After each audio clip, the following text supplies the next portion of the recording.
अस्सलाम वालेकुम। उम्मीद है कि आप सब लोग ठीक होंगे। और पहले तो उन सबको जिनको मेल्स आ चुकी हैं उनकी कि यतबे से एक्सेप्टेंस आ चुकी है, उनको सबको बहुत बहुत मुबारकबाद मेरी तरफ से। और बहुत बहुत मुबारक हो आपको, good luck to your future endeavours. इसके अलावा जिनको नहीं मेल आई है उनसे मैं कहूँगा कि वो अभी इंतज़ार करने का, क्योंकि अब कोई फ़ायदा नहीं है। हाँ, ये ज़रूर है कि अभी आईएसडीबी का रिजल्ट नहीं आया है जिस तरह पिछली बार हुआ था। आईएसडीबी स्कॉलरशिप जो कि आपने अपने पोर्टल पे देखी होगी, एक एक ऑप्शन थी जॉइंट स्कॉलरशिप प्रोग्राम। तो जॉइंट स्कॉलरशिप प्रोग्राम यानी जो आईएसडीबी तुर्की जॉइंट स्कॉलरशिप है, अभी उसका रिजल्ट नहीं आया है जहाँ तक मेरे इल्म में है। तो अभी आप उसका अगर चाहें तो अगर अगर आपके पोर्टल पे लिखा आ रहा है अवेटिंग इवैल्यूएशन उसमें, तो उसका आप इंतज़ार करें।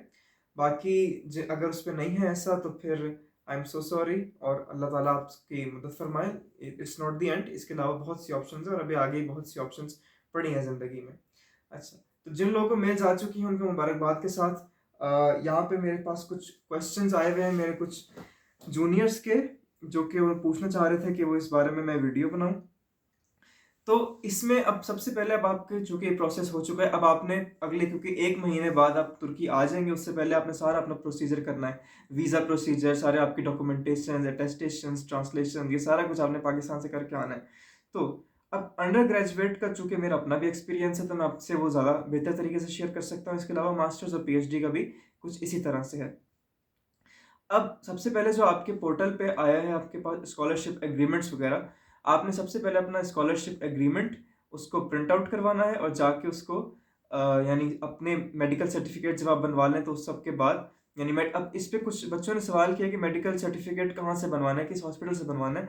इससे फ़र्क नहीं पड़ता कि किस हॉस्पिटल से बनवाएं आप, क्योंकि वो सिर्फ आपको उनको एक गवर्नमेंट हॉस्पिटल का चाहिए होता है, एक स्टेट हॉस्पिटल का चाहिए होता है उन्हें मेडिकल सर्टिफिकेट। लाइक पिछली दफ़ा लाहौर में जो टर्किश कॉन्सुलेट है उससे हमने पूछा था, तो उन्होंने कहा था कि आप बेहतर है कि सर्विसेज हॉस्पिटल से बनवा लें लाहौर से, वरना अगर आप किसी भी हॉस्पिटल से बनवा लें इसका मेडिकल सर्टिफिकेट तो उससे कोई फ़र्क नहीं पड़ता। तो बच्चों ने जिन्ना हॉस्पिटल से ही बनवाए थे, बच्चों ने शेख ज़ायद से ही बनवाए थे, बच्चों ने सर्विसेज हॉस्पिटल से ही बनवाए थे, उससे कोई फ़र्क नहीं पड़ता। आपके पास सिर्फ एक मेडिकल सर्टिफिकेट होना चाहिए एंड दैट्स इट।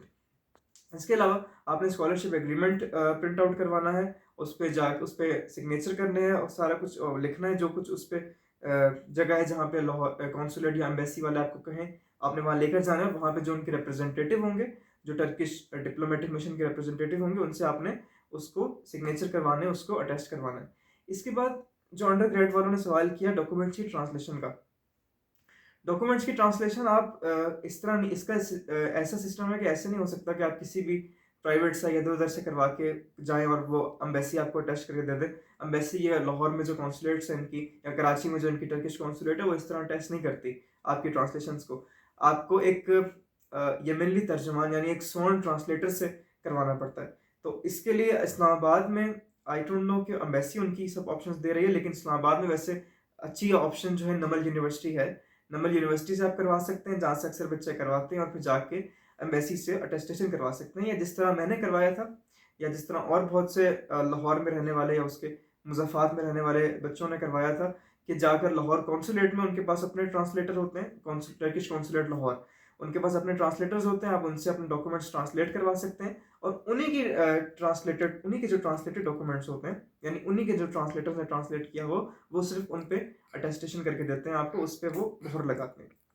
और लास्ट ईयर जो इसकी फीस थी, अब कुछ फीस के बारे में भी सवाल किया, तो फीस इसकी अब आई ऑब्वियसली आप चूंकि बहुत बढ़ चुकी होगी फीस।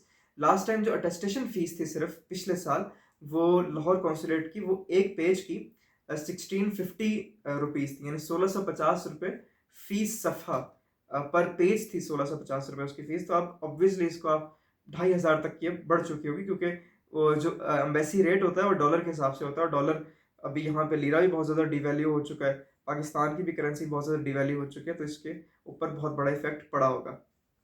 तो इसके अलावा आपने ये काम करवाना है।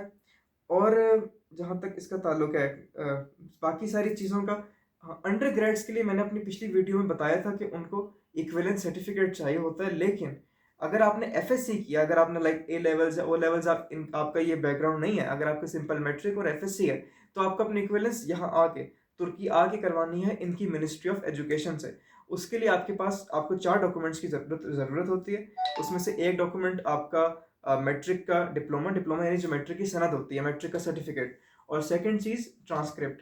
ट्रांसक्रिप्ट से मुराद जो आपको आपके कॉलेज में आके मिलता है उनकी मार्कशीट, जो मार्कशीट है उसको ट्रांसक्रिप्ट कहते हैं। ट्रांसक्रिप्ट जिसके ऊपर उनके बोर्ड की मोहरें लगी हुई होती है वो। इसके अलावा आपके एफएससी की मार्कशीट और एफएससी का सर्टिफिकेट यानी एफएससी की सनद, ये 4 डॉक्यूमेंट्स। अगर अभी आपका एफएससी का रिजल्ट नहीं आया, अगर आपके अभी पास प्रोविजनल रिजल्ट है, तो उससे भी कोई फर्क नहीं पड़ता, क्योंकि पहले साल आप यहाँ आके टोमेर पढ़ेंगे। पहले साल आपको उस तरह से वो नहीं आपसे कहेंगे कि अभी ला के दें फॉरन एफएससी का अपना और 4 साल का, अभी आप आके टोमेर पढ़ेंगे और आपके पास अगले साल अगस्त तक के ऑप्शन होगा कि आप पाकिस्तान, जब आपका रिजल्ट आ जाए, जब आपकी सर्टिफिकेट सनद आ जाए या आप अर्जेंट निकलवाएं उन्हें जाके, तो वहाँ से फिर आप पाकिस्तान से उससे पोस्ट करवा लें, जो कि एक बेस्ट ऑप्शन है, जो कि यहाँ आके अक्सर अंडर ग्रेजुएट के स्टूडेंट्स करवाते भी हैं।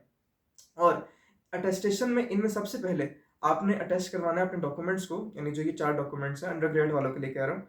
जो 4 डॉक्यूमेंट्स मैंने बताए इनको आईबीसीसी से सबसे पहले अटेस्ट करवाना है, inter board committee of chairman, IBCC. जिन डॉक्यूमेंट्स को आईबीसीसी अटेस्ट करके देगी, उन्हीं डॉक्यूमेंट्स को ministry of foreign affairs Islamabad attest करके देगी, तो आपने उनसे अटेस्ट करवाना है दूसरी मोहर। और जो तीसरी मोहर, तीसरी स्टैंप होती है जो इनको इक्विवेलेंस के लिए चाहिए होती है, वो आप यहाँ पे आके आप लगवाएंगे पाकिस्तान एम्बेसी अंकारा से। पाकिस्तान एम्बेसी अंकारा की अपनी फ़ीस है, उसके लिए तकरीबन कह लें कि अराउंड अबाउट 300 लिरास पर पेज अटेस्टेशन की, तो वो भी आपने जहन में रखना है आते हुए। तो इसके अलावा बाकी जो पिछली अटेस्टेशन हैं उसकी ऐसा कुछ खास नहीं है। तो ये 3 अटेस्टेशन आपको चाहिए अंडर ग्रेड वालों को। हाँ, जो मास्टर्स और पीएचडी वाले हैं उनको एचईसी की भी अटेस्टेशन चाहिए होती है।